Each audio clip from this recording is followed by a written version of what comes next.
Este es un libro que reúne mis crónicas periodísticas todas publicadas entre el año 1990, cuando empecé yo a trabajar en algunos medios escritos, y termina en el año 1998. Entonces, una selección de mis mejores artículos de la época, joven aún, estaba terminando la universidad en San Marcos y empecé a publicar crónicas en varios medios, ¿no? En el Diario El Peruano, en la revista Sí, en El Comercio, en el suplemento dominical del Diario El Comercio, y también en algunas revistas pequeñas, ¿no? Como Medio Pasaje, la revista Cobre, que fueron los espacios que se me abrieron en esa época tan temprana para un estudiante de periodismo, ¿no? Un redactor en ciernes.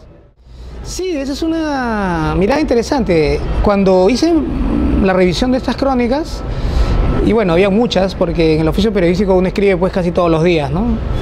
Encontré que el eje de este libro podía ser precisamente esa Lima o ese Perú que ya no existe, ¿no? Que ya se fue, ¿no? Hemos escuchado la Lima que se fue, la Lima de antaño, y hace 25 años pues existían espacios, se daban situaciones, servicios como el teléfono público que eran fundamentales, ¿no? Yo recuerdo mucho que uno iba, por ejemplo, a la universidad y desaparecía del mapa, ¿no? No había forma que alguien te encontrara. A diferencia de hoy, que tienes pues el smartphone, el BlackBerry, etcétera, etcétera. Una serie de sistemas, inclusive hasta GPS, que permiten saber en qué parte del baño de un restaurante en la ciudad puedes encontrarte, ¿no? Un poco más y van a saber, yo supongo que unos tiempos no muy lejanos, qué estás haciendo en ese rincón del baño, ¿no? Pero antes no, antes uno tenía una libertad, disfrutaba de repente de un espacio mayor, y el único medio de comunicación con su familia, con los amigos, era a través de un teléfono público, el RING, el famoso RING, y de alguna manera lo representé en esa época, esa crónica de la época, porque era un fenómeno, ¿no? Un fenómeno, el teléfono público en todos lados existía a través del RING, y se daban escenarios tan alucinantes como que el robo de los teléfonos públicos para acopiarse de las fichas, las cuales eran vendidas en una avenida Bancay, que hoy también es muy diferente, en forma ambulatoria, ¿no? Tú veías rumas de fichas RING que te las vendían a la mitad del precio normal. En particular, ¿no? Claro, en el Jirón Lampa, no como lo conocemos hoy o en el Metropolitano, hace 25 años, a la altura de las tiendas donde venden productos pues para reparar las instalaciones eléctricas y sanitarias en el hogar, toda una calle donde se ofrecían a la vista revistas diversas, ¿no? De todo tipo y a precios módicos, y eran usadas, de orígenes desconocidos y de estado físico también insospechado, ¿no? Había nuevas, había maltratadas, habían algunas que le faltaban la portada, otras le faltaban ciertas páginas. Se daban casos que tú comprabas una revista y a mitad de artículo le faltaba una o dos páginas y te quedabas en el aire, como se dice. Pero había un elemento común, digamos, que era la presencia de lectores al paso, ¿no? O sea, los vendedores, que formaban parte efectivamente de una comunidad, tenían una relación, un contrato secreto, digamos, no escrito con los lectores, a los cuales les permitían leer las revistas en el lugar, ¿no? In situ. Y tú podías ver a lo largo de la calle, pues, mucha gente hojeándolas sin levantarlas del lugar. O sea, sencillamente estaban allí y las podías leer. Y se daban casos de personas que iban todos los días y se leían toda la colección de una revista X, ¿no? Había sobre todo mucha profusión de lectores en temas sexuales, ¿no? En las revistas porno de la época, como por ejemplo la revista Z, la revista 5 y obviamente Playboy, Penthouse, eran las que requerían la mayor atención de los transeúntes. Uno de los elementos positivos del periodismo, en mi caso, es la posibilidad de viajar, ¿no? Me encanta viajar, y qué mejor manera de hacerlo gratis a través del periodismo, ¿no? Y encima contar tus historias. Eso es lo que siempre me atrajo y me atrae de esta profesión tan hermosa.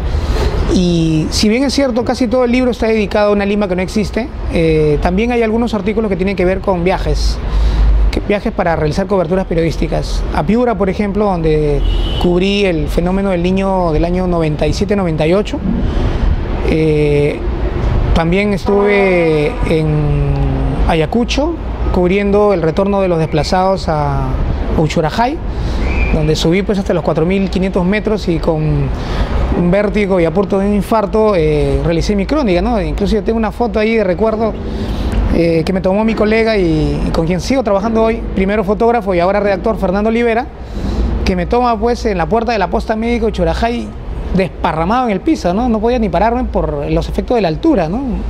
4.500 a una persona que viene de la costa de cero en unas horas prácticamente es un choque tremendo, ¿no? Pero conocer a estos peruanos que habían regresado me motivó mucho a contar la historia de ellos. Y en el caso de Piura me acerca mucho al tema, mi historia familiar. Mi papá es piurano, he viajado muchas veces a Piura por diferentes misiones periodísticas para ver a los chamanes, para participar en los eventos de las velaciones y para contar N historias sobre la gastronomía piurana. Pero cuando ocurrió este incidente, el fenómeno del Niño, también yo me ofrecí para ir y cubrirlo, ¿no? Y contar ese escenario tan complejo de una emergencia, un desastre, en un lugar tan bonito aparentemente, ¿no? Cómo se transformaba. Y en el caso del conflicto del 95, también me llamó la atención mucho el tema. Tengo una identificación con los temas militares y me ofrecí voluntario para cubrir a nombre del Dominical del Comercio este suceso, esta noticia. Y ya desde el arribo mismo a la ciudad de Chiclayo, el traslado, es motivo de un texto periodístico, porque me encuentro pues en una situación difícil, contando un escenario en el cual yo voy a un sitio al cual todos quieren desalojar, ¿no? Me encontraba con gente que venía más bien en contra, y a partir de eso conté una serie de anécdotas que fueron plasmadas en este libro. ¿A qué se debe eso? Eso es cierto, y me has hecho reflexionar sobre por qué no he publicado una crónica sobre la actividad de los bomberos, ¿no? En la cual yo soy de los 15 años de edad, o sea, también tengo toda una vida ahí. En principio yo he escrito crónicas sobre eventos vinculados a bomberos en el mismo suplemento dominical y en otras revistas, pero no sé, por alguna extraña razón no las he incluido, ¿no? Obviamente recogiendo esta apreciación tuya y otras más, y considerando que ya tenemos prácticamente un cuarto de siglo en esta actividad de redactar y contar historias reales, las voy a considerar en un segundo trabajo que estoy preparando para el 2015, ¿no? Es un libro sobre historia de bomberos. Este año que viene yo cumplo efectivamente 25 años. Este libro salió un poco antes, digamos, para tomar la temperatura del mercado. No es así. Tuve la oportunidad sencillamente y me animé a sacarlo, pero sí, el próximo cumplo mis 25 años, estoy muy contento con esta carrera. He tenido la oportunidad de conocer a muchas personas y muchas situaciones. Es una característica muy importante del periodismo, ¿no? Conocer gente que te cuenta historias y que tú tienes la oportunidad de difundirlas a otro público, a diferentes públicos, ¿no? Y a veces inclusive tú no sabes a dónde llegan tus artículos. Yo he tenido la oportunidad de conocer amigos que a través del Facebook, de las redes sociales, que están en Europa, en Estados Unidos, y que por alguna razón han leído mis artículos y me escriben, ¿no? Yo digo, bueno, mi artículo fue publicado para un público en una época, y cómo estos artículos cobran vida. Algunos escritores dicen que las historias a veces siguen sus propios caminos, y efectivamente, ¿no? Viajan mis artículos, los pocos que tengo, y eso me complace y se forja mi... ¿Cómo yo abordo una crónica periodística? Trato de meterme en el ambiente, trato de ambientarme, o sea, trato de estar bastante tiempo en el lugar, ¿no? Trato de mirar mucho lo que está pasando, trato de escuchar a las personas que son mis interlocutores, de saber qué están haciendo, más allá de esa entrevista. Sobre todo quiero transmitir un poco el clima y trato de adaptarme al lugar, ¿no? Los olores, las sensaciones físicas a veces también te ayudan, el cansancio, los perfumes de la ciudad o del lugar también te ayudan mucho, y sobre todo me auxilia mucho llevar un papel y un lápiz. Cualquier micro, como era hace 25 años, se me ocurría la entrada o el titular de mi crónica. Terminaba mi entrevista, salía del lugar, me dirigía al periódico, a la redacción, o de repente a mi casa si es que ya era tarde, y en el camino iba más o menos pensando cómo podía titularla o cómo podía iniciarla. Y mientras iba sentado en estos atestados micros, si es que tenía suerte, o parado a veces al lado del tubo junto al cobrador, sacaba mi lápiz y con un papel pequeño y empezaba a ensayar los titulares muy rápidamente. O sea, con la experiencia fresca de la cobertura periodística es más fácil preparar una entrada y un titular que después de horas o al día siguiente, ¿no? Yo recomiendo eso, ni bien termina tu comisión periodística, trata de escribirla, por lo menos las ideas centrales, en caliente, es lo mejor. Después ya le das la forma y la editas y la ajustas y la agrandas. Pero me ha pasado, y lo he lamentado, que por diversas razones me he ido y no he ejercitado esta práctica y después me ha sido un poco difícil retomar y la crónica no me ha salido, digamos, tan viva, tan rica, tan cálida como si lo hubiera hecho casi en el momento. Pocos conocemos. Sí, mira, sí, muchos lo saben, pero conforma una figura... ¿Estás preparando el libro? Estoy preparándolo, claro. Estoy ya en proceso de... Va a tener dos partes, ¿no? Una parte que se va a titular Los comandantes que yo conocí, que tiene que ver con esos bomberos líderes que yo a lo largo de mis 30 años bombero he conocido, y sobre todo sus caracteres, sus logros, cómo ellos se desarrollaron, ¿no? Cómo esta gente, a la que yo admiro, empezó y termina un ciclo de su vida sirviendo a la comunidad a cambio de nada, a cambio de absolutamente nada. Y la otra parte son las historias de valor. Y estas historias de valor tienen que ver con aquellos bomberos que salvaron vidas de verdad, ¿no? Tenemos, por ejemplo, el hombre del tubo. ¿Dónde estará este hombre del tubo? Lo estamos buscando. Pero hay hombres de rojo que lo ayudaron a sobrevivir. Hay infinidad de emergencias que ocurren diariamente, ahora con mayor tecnología, pero hace años era todavía más dramático porque los bomberos entraban a un incendio con un pañuelo, ¿no? Muchas enfermedades laborales, ahora que hay todo ese tema de la seguridad, en antiguos bomberos se originan aquí, ¿no? En emergencias donde se quemaban productos y los bomberos entraban con una pañoleta mojada, ¿no? O cortaban, o rescataban, o sacaban a personas que de otra manera hubieran muerto, ¿no? Y que siguen viviendo y tienen hijos, nietos, y permanecen, y creo que eso se le debe a estos hombres, a estas mujeres también, y sobre ellos habría que escribir porque no se ha escrito todavía, pienso yo, realmente la mirada de ellos mismos sobre ¿Del bombero qué dirías? interesante pregunta, y creo que hay una comunidad de aspectos ahí, ¿no? El compromiso del periodista con la noticia y el compromiso del bombero con su trabajo, con su misión de salvar vidas, ¿no? No hay reloj, no hay tiempo, ¿no? No hay de 5 o de 8 a 5 del bombero y del periodista, porque si la noticia lo amerita, uno va hasta el final, ¿no? Igual que el bombero. Si la emergencia lo amerita, uno va hasta el final. Y el tema de la remuneración, ¿no? El tema económico, que ahora preocupa más que antes, porque antes había mucho romanticismo, ¿no? Y los cafés estaban llenos de periodistas que se abandonaban a la vida y a la noche, a la bohemia. Ahora ya no. Ahora el periodismo se ha vuelto un trabajo como cualquiera, desde mi perspectiva, y está tendiendo a ser de 8 a 5 o de 9 a 6, y después de eso la gente se dedica a otras cosas.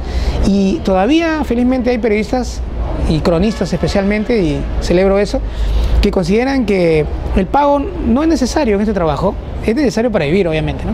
Pero hay muchos periodistas que reciben remuneraciones bajas, no acordes de repente con su talento, con su nivel, pero siguen escribiendo bien, siguen esforzándose. Eso es muy importante. Y en el caso del bombero no recibe un sueldo, no recibe un sol, pero también hace su trabajo con calidad y se esfuerza diariamente, ¿no? Creo que por ahí van las características que nos unen, ¿no? El día a día, el trabajar siempre con ganas, sobre todo llegar a la gente, ¿no? Llegar a la gente, ¿no? Público a leer tu libro. Gracias, yo quiero invitar a los amables televidentes que puedan apreciar este libro, mi libro Crónicas, mi primera producción.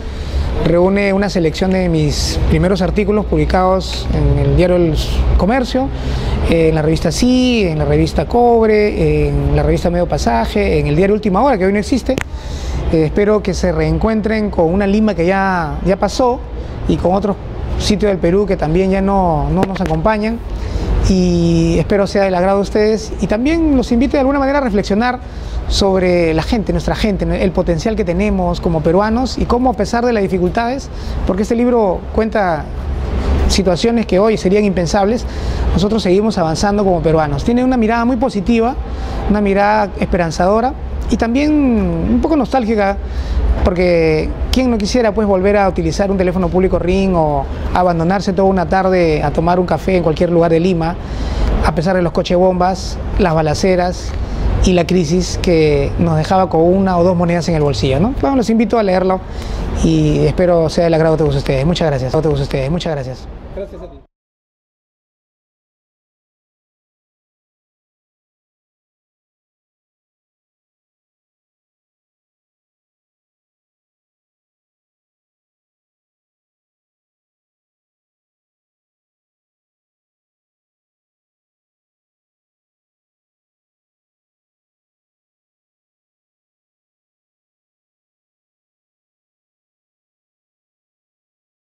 El eje de este libro podía ser precisamente esa Lima o ese Perú que ya no existe, ¿no? Que ya se fue, ¿no?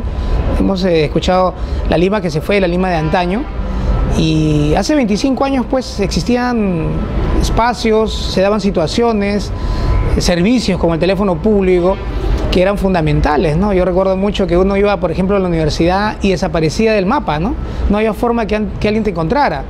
A diferencia de hoy que tienes pues el smartphone, el BlackBerry, etcétera, etcétera, periodísticas todas publicadas entre el año 1990, cuando empecé yo a trabajar en algunos medios escritos, y termina en el año 1998. Entonces una selección de mis mejores artículos de la época, joven aún, estaba terminando la universidad en San Marcos y empecé a publicar crónicas en varios medios, ¿no? En el Diario El Peruano.